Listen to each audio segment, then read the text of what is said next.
Sunday. Well, I'm up here on 55, chugging along on my way to Falls, Stream, Illinois. And, like I'm going to talk about something. And, I've been, doing a lot of research, and I found something that's quite interesting. Now I support Dan Calloway. I agree on some things a lot of these Aboriginal advocates in the black community discuss. And a lot of it have a lot of truth to it. But one thing they ain't gonna, like the guy said in the one video where he said where he was never a slave. He wouldn't look back at his lineage, he was never a slave. And I keep telling y'all, when it comes to this reparation thing, it's gonna be a problem. And the reason why it's a problem with reparations is you have your founders of the HBCU colleges. A lot of people don't know these people that own these, they have these, started these HBCU, had slaves. Now, why am I saying this? Because these people that started these universities were people of Aboriginal black descent. Now, I told you all in a video, a lot of these Aboriginal blacks had slaves. And they had African slaves in particular. Then when you find out that some of those Aboriginal slaves, that black Aboriginals that had slaves, it wasn't just the black ones, the red ones as well, especially out of the 5 civilized tribes, they had slaves. They enslaved other Aboriginals and blacks. Yeah, they did. So what happened is when they, after the Dawes Act and all that shit, they pushed that Dawes Act, they had to go and change things because they want certain money to be advocated for quote unquote certain people. This is how your white Southerners took over the South.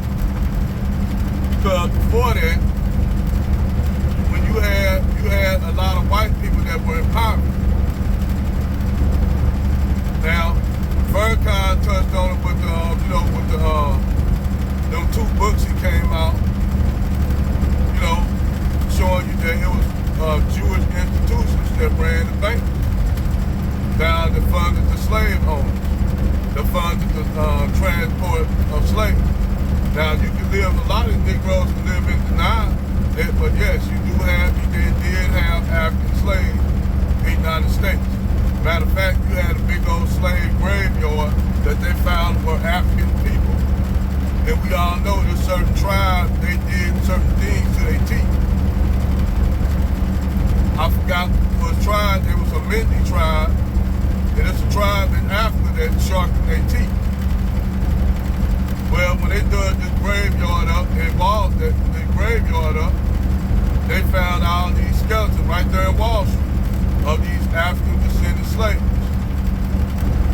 So when people like Dan Calloway said there wasn't no slaves, black slaves brought over, that's a lie. They brought slaves over. Wasn't as many as they did in the Caribbean or Central and South America, but they had slaves here. But the majority of the vast number of the slaves they had was black Aboriginals. Now you had a picture of during, after the Seminole Wars, you had a lot of the Cherokee relocating to Oklahoma. Well, a lot of those indigenous 5 civilized tribes, they intermarried with, at that time, they were pushing all the Plains Indians into Oklahoma as well, into the Oklahoma Territory on reservation. So what happened is those Aboriginals from the east, they adopted Plains Indians custom. That means they start wearing the war bonnets and shit like that, the feathers and shit. Because the civilized tribes, they don't have war bonnets. They didn't have powwows. They didn't have a powwow. The powwows was Western Plains customs when they had spiritual dances. The Eastern Native, the Eastern indigenous people are the black indigenous, they had a different spiritual system than the Plains Indians. They had a different spiritual system. So they didn't have powwow. And a lot of civilized tribes, quiet as kept, a lot of people don't tell you. A lot of the Cherokee, but either they practice Judaism or they practice Islam and Christianity. This is something they ain't gonna tell y'all in the history book because they don't want y'all to know you had some indigenous people that did Salat, that knew Arabic. Even the Cherokee, the first language that they writing language was copied off Hebrew and Arabic. Which the Cherokee alphabet, you had to read it right to left. Same way you read Arabic from right to left. Whereas English alphabet, the English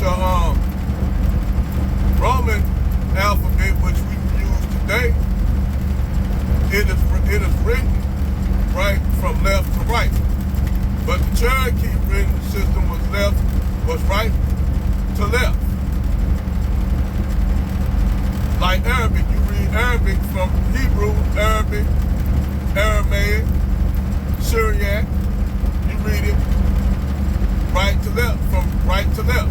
Even the cuneiform, the ancient Babylonian cuneiform, you read it right to left. That's how you know the Egyptians weren't no Semitic people. Because Semitic people didn't write their letters like that. The Semitic people, non-Semitic people, like, for instance, the Egyptians, they started off their Arabic top up from the right and they go up. They go up. They don't read theirs like left to right to left or left to right. They read it left going up like Chinese. Like Chinese, Mandarin, and Japanese all read, start their alphabet up, left, down, and then they go up. Like going up and down, take a line. That's how Asians read their alphabet. That's how Thais read, that's how Cambodian is read. Now, Hindi, or what you call the writing system of India,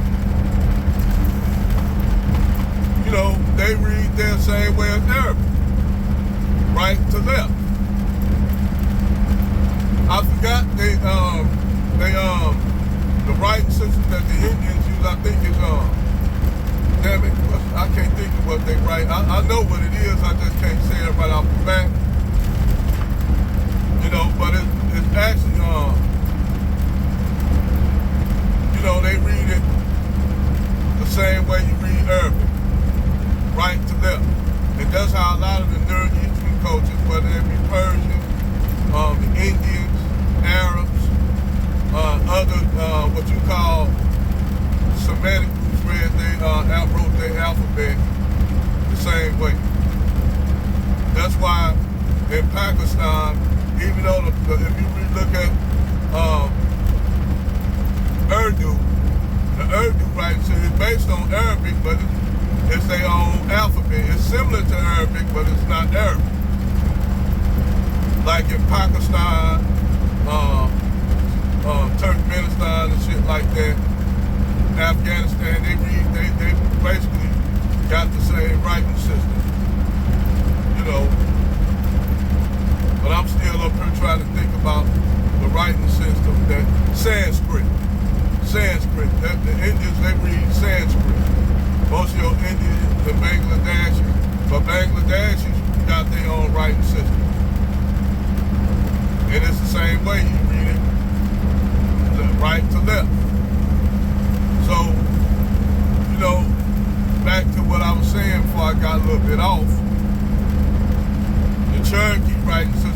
right to left. And they had some key letters that were Roman alphabet, the Roman alphabet, but some were different characters in the alphabet. That's showing you where they had connections to Africa. Because at that time, when the Cherokee, they were getting a lot of contact with West Africa.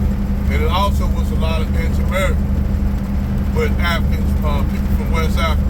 So that's how you got the West African DNA into the bloodline of most black Aboriginal Americans.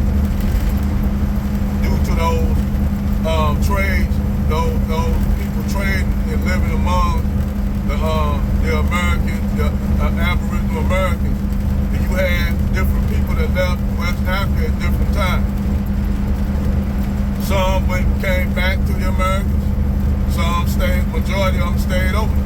That's how you know, that's how you have the African DNA. And that's how we got the African DNA. There wasn't a large number of slaves that they brought to North America. But what happened is the blacks outnumbered the whites. And then like I told, like a lot of people, like I said in the video, you'll have black people in the South that have Confederate flags in their house, and they'll tell you, even David Curl and Charles and White said, yeah, there's a lot of black people that fought for the Confederates. But no slaves, a lot of them was free blacks who owned slaves. This is why reparations will be a problem, because everybody thinks that it was just mostly white Southerners fighting for the Confederacy. When you were wrong, the North was fighting blacks. The North Union was fighting blacks. In the North, which was more industrial, they were in the industrial age. They were angry because they got resentful of the Southerners, because the Southerners were wealthy, and the Southerners had slaves, so they had to pay labor, and the North had a problem with that, so they kicked off the abolitionist movement. It wasn't because they really wanted to free motherfuckers. That's really what the Civil War wasn't about. The Civil War was about destroying the South economically. And you see what happened to the South after they destroyed the South economically. What happened? The white Southerners went to the Union and said, well, you know, we conceded that you all won the war, and they made Abraham Lincoln sign shit that would put white people in control. And this is where the white people start moving the black people out the land, taking their land, stealing the land from them, the black Aboriginals, and they start doing all other shit. This led up to what? Reconstruction, all the way to Jim Crow. So, yes, you can get reparations for that, all that shit that happened after slavery, but you really can't use slavery. You can't use slavery. That's why I'm telling you, if you're gonna get reparations, use it for after post-slavery. Because everybody had slaves in the South. White people did, Jewish people definitely did, and Aboriginal black people had other Aboriginals and Africans as slaves. Now I know a lot of y'all may not want to believe that shit, but this is why reparations, if you use that, yes, I think black people are owed reparations, no doubt about it. They took a lot of our land, they pushed us off our land. Then you can look at all the black towns that were destroyed. They flooded underwater, white people flooded underwater. And then with your poor whites who felt that they were wrong because at the time the South didn't need them because they had free labor. So those whites who were in the majority that were poor, they were resentful of those who had slaves. Them are the people that what you see controlling the South now, them Democrats. Them are your Southern Democrats. But let's not be complacent. You had your Republicans who gave the whites the power to move all the black people out their land, steal their land and take their land, and started Jim Crow. So that is a lesson for all you black conservatives who up here worshiping, kissing white conservative asses. That's something for you. Like Dr. Henry Clark, Neely Fuller said, and Malcolm X said, they ain't nothing more than the flip side of the same coin. That's why I've been trying to tell you Negroes for the longest. Whether you're a liberal or conservative, black, they are the flip side of the same coin. These people sit in smoke-filled rooms and talk about how they gonna run the country and who gonna run the country. Donald Trump was a fluke. But Donald Trump wasn't supposed to win. Hillary was supposed to win. But Donald Trump was more charismatic and he got the vote. That's the only time where the election was a fluke. Donald Trump wasn't supposed to win. And you see the end result of Donald Trump winning because Donald Trump was doing shit to help the people.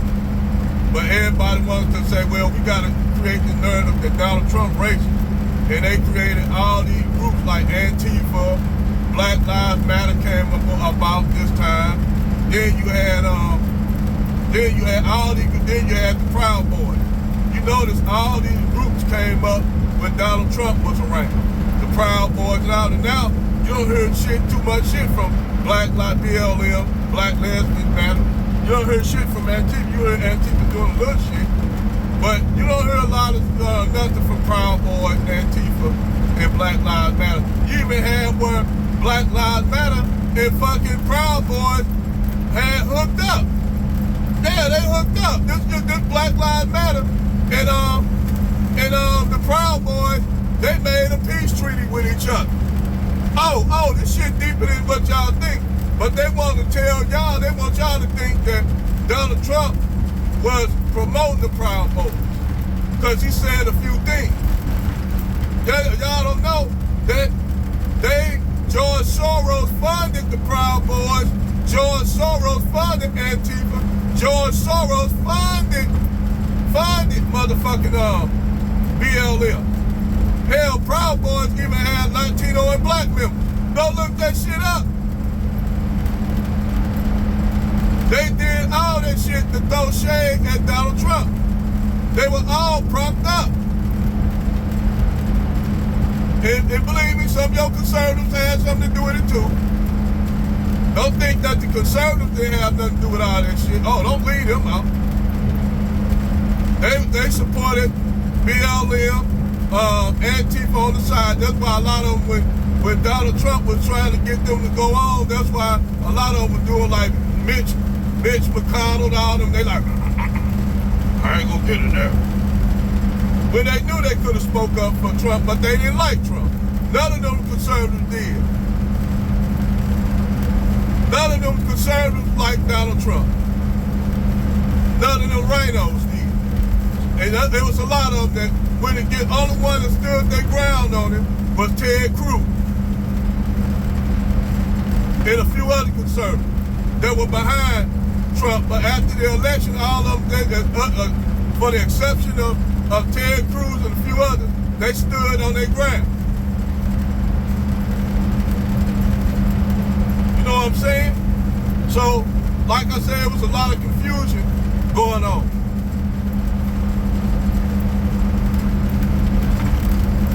That's all I'm trying to tell you. Over and out.